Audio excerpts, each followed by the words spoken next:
یہ جو فیملی ہوتی ہے نا یہ تسبیح کی طرح ہوتی ہے، اور ہم نے دیکھا ہے کہ یہ جو ہے نا تسبیح کے اوپر والا حصہ یہ ماں باپ ہوتے ہیں. جب یہ چلے جاتے ہیں نا تو اپنے بھائی بہنوں کو جس طرح تسبیح کے دانے بکھرتے ہیں نا اس طرح بکھرتے دیکھا ہے.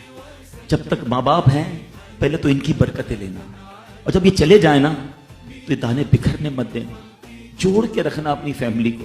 یہ فیملی یہی تو پیار ہے زندگی میں. تھوڑے سے پیسوں کے لیے بھائی بہن لڑتے ہیں، جائیداد کے لیے بھائی بہن لڑتے ہیں، تھوڑے کاروبار کے لیے لڑتے ہیں. قربان کر دو، کوئی بات نہیں، بھائی کو تھوڑا زیادہ چلا جائے، بہن کے میری بہن کے گھر میں ہی جا رہا ہے نا، یہ تیرا ہے یہ میرا ہے نہ کیا کرے. یہ گھر کی محبتیں آپ کو بہت ساری بیماریوں سے بچاتی ہیں. حدیث پاک میں آتا ہے جس کا مضمون ہے جو چاہتا ہے کہ اس کی زندگی میں اضافہ ہو جائے، عمر میں اضافہ ہو جائے، بری موت سے بچے، اسے چاہیے کہ وہ صلہ رحمی کرے. صلہ رحمی کیا ہے؟ اپنے رشتہ داروں کے ساتھ اچھا سلوک. اور رشتہ داروں میں the closest family member جو ہے وہ بھائی بہن ہیں، وہ ماں باپ ہیں، بیوی بچے ہیں. ارے ان کو چھوڑ کر دنیا سے محبتیں جتا رہے ہو؟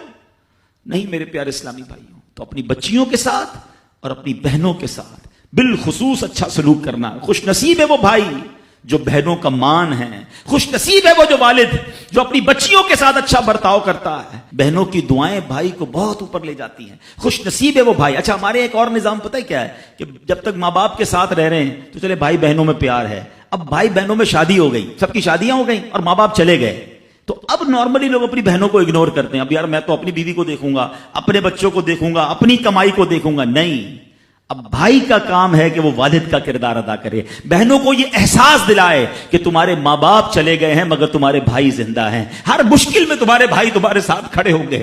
کبھی بہنوں کو یہ ریئلائز مت کرانا کہ وہ اکیلی کہیں کسی پرابلم میں ہو تو وہ اکیلے میں سوچے کہ میرے ماں ہوتی تو میں ماں سے بات کر لیتی، باپ ہوتا تو میں باپ سے کہہ دیتی، بھائی کو کیا کہوں وہ تو سنتا ہی نہیں ہے. ہیں ایسے بھائی آج بھی کہ بہنیں انہیں اپنا دکھ بھی شیئر نہیں کرتی ہیں، بلکہ بھائیوں کو پڑی ہی نہیں ہے بہن کدھر گئی.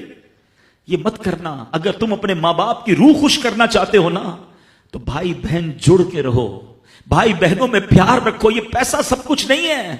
ارے جو کچھ میرے پاس ہے اگر میرے بھائی بہنوں پہ خرچ ہو جائے تو اس سے اچھی کیا چیز ہے. یہ یاد رکھے جو سوشل میڈیا پہ ہزاروں فرینڈ بنائے بیٹھے نا کہ میرے 5000 فرینڈ تو میرے 10,000 فرینڈ، کسی دن بستر پر پڑو گے نا اسپتال میں تو اس بستر کے کنارے تمہیں تمہارے بھائی بہن ہی نظر آئیں گے. سوشل میڈیا والا تمہارا جو سارے دن چیٹنگ جس کے ساتھ واٹس ایپ پہ لگے ہوئے ہو نا گروپ میں، کوئی نظر نہیں آئے گا. جب تمہارے گھر میں کوئی بچے کا پرابلم ہوگا، آدھی رات کو اگر تمہارے گھر کوئی آ کے تمہیں دلاسا دے گا تو تمہارے بھائی بہن ہوں گے. بہنوں کو حقیر نہ سمجھنا، یہ ان لوگوں کے لیے بھی درس ہے. اسلام جب نہیں آیا تھا نا تو بہنوں کے حقوق نہیں تھے، ان کو کوئی ورثے میں حق نہیں دیتا تھا، بہنوں کی شادیاں نہیں کرواتے تھے. مگر آج بھی کچھ قبائل سنا ہے ایسے ہیں، آج بھی بدبخت کچھ لوگ ایسے ہیں جو بہنوں کے حق دبا لیتے ہیں. ارے بہنیں تو غم گسار ہوتی ہیں، بہنیں تو بھائیوں کا مان ہوتی ہیں. ارے بہنیں ہوتی ہیں تو گھر میں رونق ہوتی ہے. ارے بہنوں کو عزت دیا کرو، بہنوں کو پیار دیا کرو. اللہ کے حبیب فرماتے ہیں ایسا بھی ہوا کہ کچھ لوگوں کے ماں باپ جلدی چلے گئے، اب بھائی پر بہنوں کا بوجھ ہے. ایک صحابی کے بارے میں آتا ہے ان کی 6 یا 7 بہنیں تھیں اور سبحان اللہ وہ اپنی بہنوں کو انہوں نے پالا، اپنی بہنوں کو باپ بن کر پالا. ان کے بالوں میں کنگھی بھی کرتے تھے. اور جب بہنوں کی شادیاں ہو گئی، بہنیں بڑی ہو گئی، اپنی شادی تاخیر سے کی اور شادی بھی کسی بیوہ سے کی. پوچھا گیا کہ کیوں بیوہ سے شادی کی؟ کہا میری بہنوں کو ایک ماں کی حاجت تھی، میں کوئی جوان لڑکی لے آتا تو بہنوں کا کیا ہوتا. اللہ اکبر. یہ صحابہ کا انداز. اور آج جو بہنوں کا حق دباتے ہیں، آج جو بہنوں کو ذلیل کرتے ہیں، نہ کرنا. ہمارا اسلام بہنوں سے محبت کا درس دیتا ہے.